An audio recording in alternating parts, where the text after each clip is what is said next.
Hey everybody, and hello from Sweden. I'm here in Linköping with Patrik Sjögren and from GoS, the best kept secret from Sweden. If you heard of the brand, please show in the comments. We've met in Poland. Yeah, in Warsaw. Warsaw, out of Goswatches, and you won a prize. That was spectacular. I did not expect that. It was best of show, right? Best of show Grand Prix. For this. Ooh, can we show that one? So this is the prototype for Sark Frost. Yeah. So the brand started as a collaboration between myself as a watchmaker and a bladesmith. So from the start, the idea was using special pattern welded steel. It's Damascus steel, right? Yeah. And not just for a dial or for a gimmick. I will show you later on. It is down the rabbit hole, full on. Yeah. The use of the exceptional material, the patterns, the graining. It is just beautiful, and not just a gimmick for a dial, and the rest comes from China or from everywhere. There's more to it. Should we walk around? Yeah, sure. Do you already see the Damascus steel there? But there is so much more going on there and there. The first time I saw this one, and it was in Poland, and I thought for a moment it was engraved or even laser engraved, because I was wearing my glasses. Then I had a better look, and of course Patrik told me background, and this is Damascus steel as well, like you say, stainless steel. The mastering of the material, you'll see in a moment, is masterful, and I cannot state enough that it is not just a gimmick. Main part of the company as we started, and we are using inspiration from Swedish nature, as you could see in the Northern Lights watch, and also history, of course, the Viking. If you hear some strange noises in the back, that is because Beegee, my dog, is making a lot of noise. To my right is the fine workshop, fine atelier, where I do all the assembly of cases and watches, but I spend most of my time in here. This is my prototyping, finishing, machining workshop. So of course this is where I spend most of the time, because I spend a lot of time working on finishing of Damascus steel. Can you tell us a bit more about the parts you're making here? The parts I'm making is I make the dials, I make rotor customizations, I do work on the mother of pearl. This is actually a mother of pearl that some superluminova applied to the back. So the parts you see here is for a limited edition. This is another thing I do. I developed a special coloring method where I apply ceramics to metal.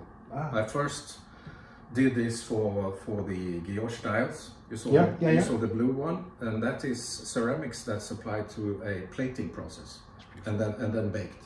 Yeah. And the rotors you saw here are sort of prototypes with purple ceramics. And then baked, so even closer to enamel. Yeah, it's semi-transparent, so you still see some luster from the metal. Beautiful. And that's what I developed for the dials initially, but now I can do it for movement parts and other things. I think if you see it, you say, that's beautiful. But if you really understand the problems and the difficulties and the challenges of making the stuff, then you think, this is something else. Beegee, come up. Yeah, and maybe we can go back to the image here again, because I want to show you the jewels here. I set them directly into the Damascus steel, and it took me a while to be able to do that. I even made a prototype first. I made a Unitas, based on a Unitas, I made a bridge, which was my proof of concept to see if it was possible to fit the jewels directly into the bridge, because I didn't want any chatones either to disturb the Damascus steel. It's usually brass and then nickel plated. Yeah. Or new silver, stuff like that. Yeah. But the steel, it's got different properties. So with the glowing and the force that's in there, it's completely different. Yeah. Maybe you're not familiar with Damascus steel, but it's two different types of steel, yeah. which is folded together. It's layer upon layer upon layer upon layer. But then that actual pattern is created by doing something.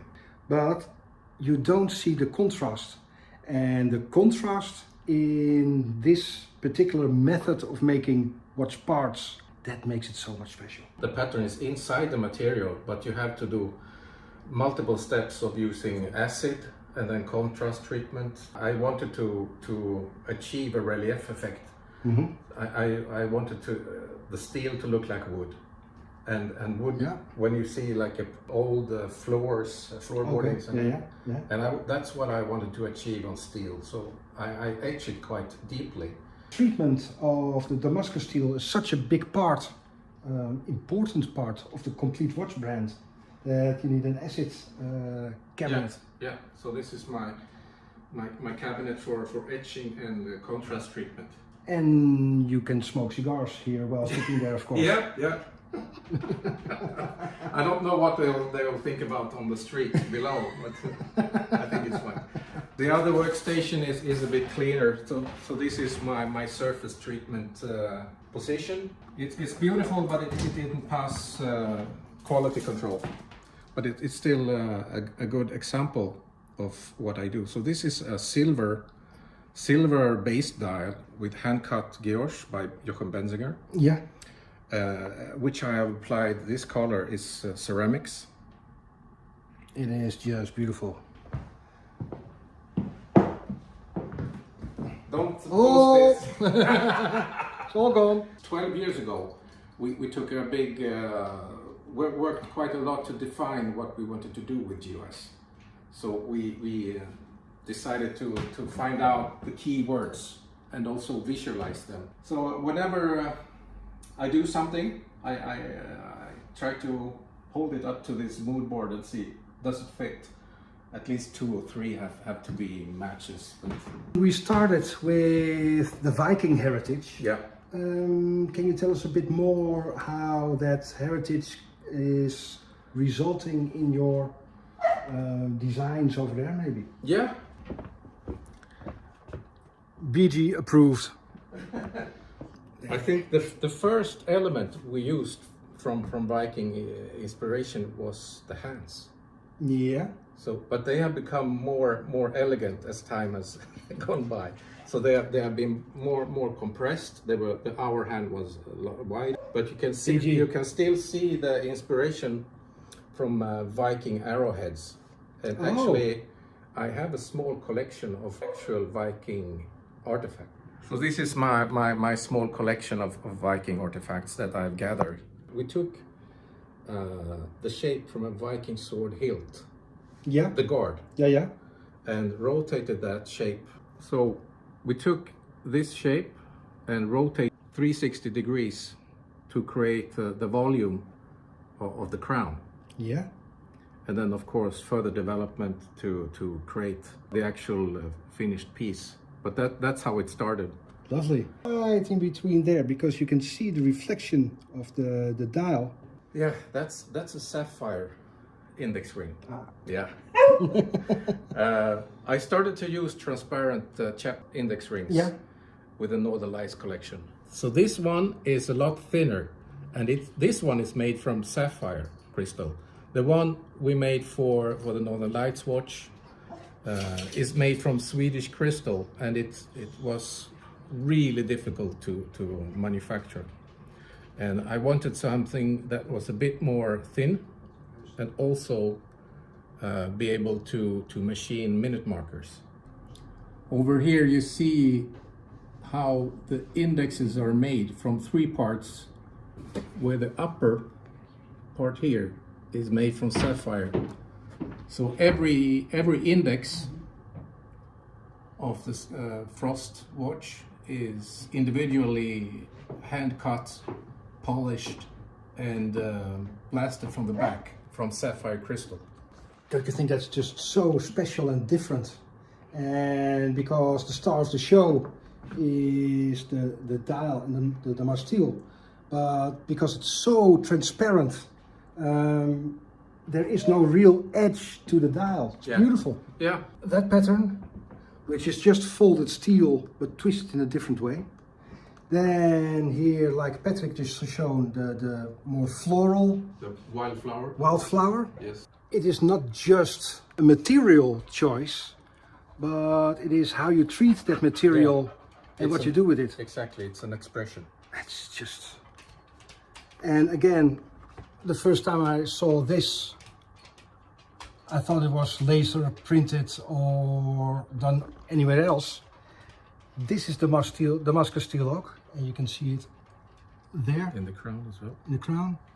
And just treat it with the acids so you get a nice relief. It is just beautiful. If you never heard of it, please look up GoS. I'll put a link in the description. These are just stunning watches you have to see, because it isn't a gimmick. This is real, controlling your materials, true craftsmanship. Thank you. Well, thank you for letting us in. From Linköping, Sweden, thank you so much for watching, and hope to see you soon. See ya. Bye-bye. Bye.